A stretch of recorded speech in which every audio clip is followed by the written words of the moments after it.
Capitalism is the reason 99% of your problems exist, and the same can be said for anime. Everything from underpaid workers to mediocre animation can be traced back to capitalism. Even non-monetary issues like the industry's terrible work-life balance can find its roots in capitalism. So, it's time to talk about it. We need to start by quickly defining capitalism. Capitalism is an economic system in which a country's trade and industry are controlled by private owners and companies with the express purpose of creating profit. It's the primary economic system used in the developed world, with some governments leading more towards socialism. Capitalism and economic systems in general are complicated topics, so we will be explaining some concepts as we go. Capitalism creates problems in the anime industry in a number of different ways, from the way it approaches wage labor, to the way capitalism interacts with the working class in general, to the power held by the higher-ups or ruling class. Let's start by dissecting the ruling class because we are going to be coming back to them a lot. In capitalism, the ruling class has one objective: maximize profits. And when I say maximize, I mean maximize. Like doing just about anything to increase profit. A major part of increasing profit is minimizing expenses, which is also done by any means necessary. This can take many forms, from lobbying politicians to strip back regulations which inhibit long-term gains, to taking a fine instead of following regulations if the fine is cheaper than following the regulations. These examples are not particularly relevant to the anime industry, but what is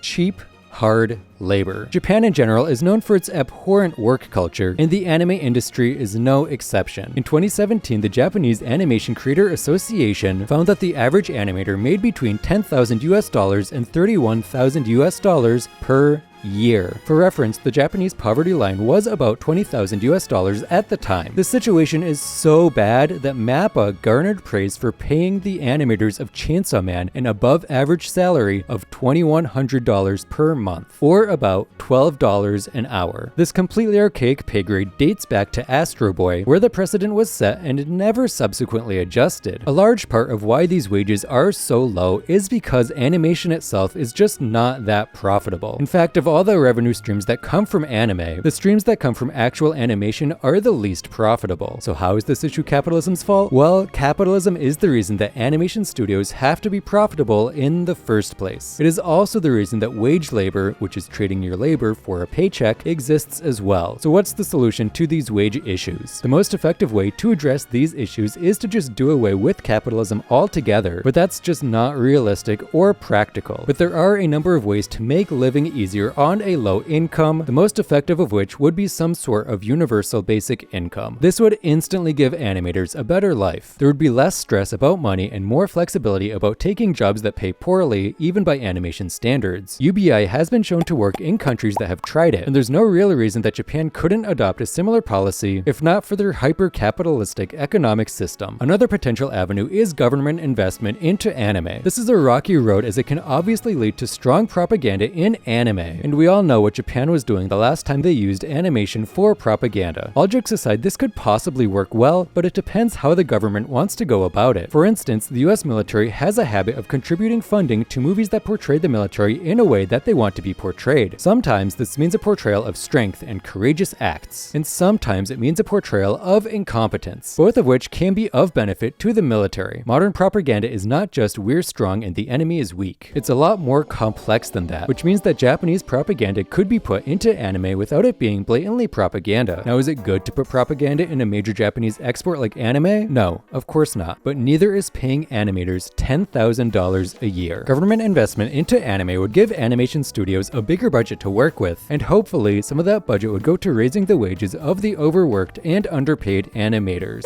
But animators aren't the only ones in the industry that suffer from the effects of capitalism. In fact, one of the most foundational pieces of the industry also falls victim to a terrible work-life balance that exists to drive profits, and that's manga writers. The quality of life of a manga writer can vary a lot depending on what kind of manga they're writing, how often it's produced, and a myriad of other smaller factors. The writers that have the worst work-life balance by far are the writers for weekly manga magazines. There are a lot of weekly magazines that treat their authors poorly, but we're just going to focus on Shonen Jump because it is the biggest weekly magazine, and there has been a significant amount of journalism surrounding promoting its work-life balance. There are a number of notable writers here that have had or currently have health issues, in part due to the harsh production cycle of Shonen Jump. The author of One Piece has published chapters while in the hospital. The author of My Hero Academia wants the series to continue as just anime because the cycle is too much. The author of Jujutsu Kaisen has had to take multiple breaks due to health-related issues during production of the series. And of course, the author of Hunter x Hunter has been rendered bedridden multiple times because of a genetic back issue that was made worse by the career of manga writing. And these are just the notable authors affected. Imagine how many more manga writers go through a similar struggle without their struggles being publicized. So why do manga writers put themselves in this position? Well, it's because it gives them the best chance at success. If you get a series into Shonen Jump, there's a good chance it will become a top-selling manga. When you look at the top-selling manga, month after month, Shonen Jump is consistently topping the charts. Writing for them is basically trading your body and life for a guaranteed bag. These writers could choose to go to a monthly magazine instead of weekly, but if you write shonen, your chances of success are way higher in Shonen Jump than in any other monthly magazine. On top of the work-life balance issues, manga writers don't even get complete control over their works because of how copywriting works. When a series gets serialized in a magazine, the publishers of that magazine have a say in what happens with the series. This isn't just like what happens in the manga, but also what studio might develop it into an anime and even aspects of merchandising. This isn't usually a big deal, but the greed of the publishers has affected the quality of the productions in the past. The most recent and most significant example of this is Attack on Titan's final season Part 1. When the publishers of Attack on Titan wanted to start this production, they wanted the season to end simultaneously with the end of the manga. This would give the studio they work with about 8 months to produce a 16-episode season, which is a very steep request. When WIT heard this condition, they declined to take Attack on Titan for its final season because they were a fairly small studio and were already struggling to manage the workload from the prior season, which was smaller in scale. They did not believe they would be able to produce the entire season in the time frame requested. As a result, the show moved to MAPPA, who managed to pull off the season within the time constraint, but relied heavily on CGI and cutting corners where they could. Ultimately, the season was a success, but when you see that season in between Season 3 Part 2 and Season 4 Part 2, it really feels like the season could have been even better if the publishers had been willing to be more flexible with the time constraint. But why did the publisher want the season to end in conjunction with the manga in the first place? Well, to drive sales of the manga, of course. That's right, the switch of the studios, the drop in quality, the death threats to the animators, all a result of the publisher wanting to make more money. All a result of capitalism. But it doesn't stop there. Let's briefly talk about international licensing, specifically with Crunchyroll. This isn't about the monopoly Funimation Crunchyroll has on the Western market. In fact, I'm kind of okay with monopolies in streaming services because it saves me a lot of money. Could you imagine if every animation studio had their own streaming service?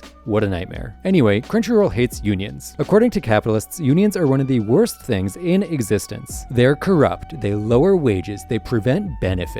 They're bad for the ruling class and the employee, except that's all a lie. A union is basically the only way the everyday employee can have a voice that is capable of standing up to a corporation by contributing a small percent of your paycheck, and that union will fight with you on just about any issues the employees have with a corporation. Everything from wages to working conditions to benefits, it's all on the table when you have a union. Every few years, the union and the corporation have to come to an agreement for employment, including the aforementioned aspects. And if an agreement cannot be reached, workers have a right to strike until the terms are agreed to. This is why companies hate unions and want you to hate them as well. They're afraid of losing profits from paying higher wages, having more expensive benefits, creating better working conditions, and so on. Some notable companies that are staunchly anti-union are Walmart and Starbucks, who have literally shut down locations instead of allowing them to unionize. Another is Norfolk Southern, which is a rail company responsible for the biggest environmental disaster in US history. This disaster is actually ongoing right now, and it really needs more attention. Please try to look into the East Palestine train derailment. Thousands of people are being affected and animals are already dying en masse close to the crash site. It's a very serious issue, and it's one that could have been completely avoided if the train companies had just listened to railroad unions instead of getting Congress to force them to work. Another company that's staunchly anti-union is Crunchyroll, who refuses to work with voice actors that are a part of a union. This became very obvious when they recast almost the entire entire dub of Mob Psycho because they were union voice actors. Meaning if they had continued with these voice actors, they would have had to abide to SAG regulations, most likely leading to a more expensive experience for them in one way or another. This directly impacts the quality of Mob Psycho's dub, as many of the iconic voices from the first 2 seasons were not reprised for its final. You can probably see a running theme between every example we've gone over. It's the higher-ups, aka ruling class, trying to maximize profits by any means necessary, whether that's putting their employees below the line of poverty, or asking manga writers to create an asinine amount of content, or hiring cheaper voice actors to avoid working with a union. All of these practices affect anime in a negative way, and every single one is rooted in capitalism. So what is the solution? What can we do to change this? Well, probably nothing. While there are solutions to make life easier for all people involved in the industry, like the aforementioned UBI or the healthier production cycles, there isn't anything we can do to make waves and make these changes happen. We are not Japanese citizens. Because we are not involved in the country of Japan in any way, we are not in a position to try to change their culture, even if it is very obviously unhealthy. The Japanese people have to make that happen themselves. And while I do think a cultural shift is possible, it will be a long and constant battle against some of the most profitable companies in the country. If you enjoyed this video, please consider subscribing. It would really mean a lot, as it's the easiest way for me to tell if you are enjoying the content. Thank you so much for watching this video, and I will see you next week for another video.